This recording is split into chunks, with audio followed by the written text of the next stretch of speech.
សេចក្តីទន្លេហូរទើបមិនដែលវិលវិញដូចជាពេល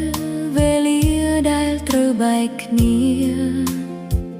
សាលាចាស់អើយធ្លាប់ផ្ដល់ចំណែកនឹងក្តីមេត្តា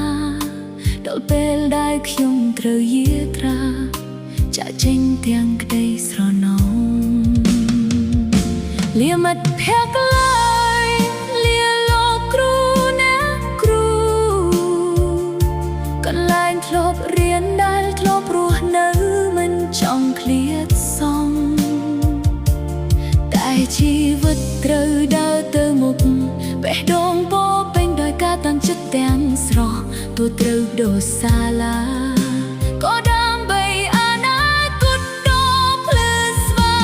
ងដូរសាលាក៏កន្លែងរៀនតែបន្តចិត្តនៅតែប្រឹងប្រែងជានិច្ច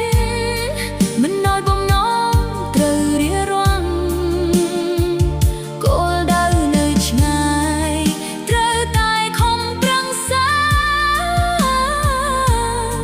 ដើម្បីមិនកាយឲ្យពុកនឹងកាត់ទីសោកខ្លួនឯងស្ទីកាបោកចេញដែលចេញទាំងទឹកភ័យក្រលីងរលោងសន្យាថានឹងជោគជ័យត្រឡប់មកវិញដោយស្នាមញញឹមជាក់ស្ដែង Listen ហើយសាលាចាស់កន្លែងក្តោលក្តីសង្ឃឹមយ៉ាងចំបែង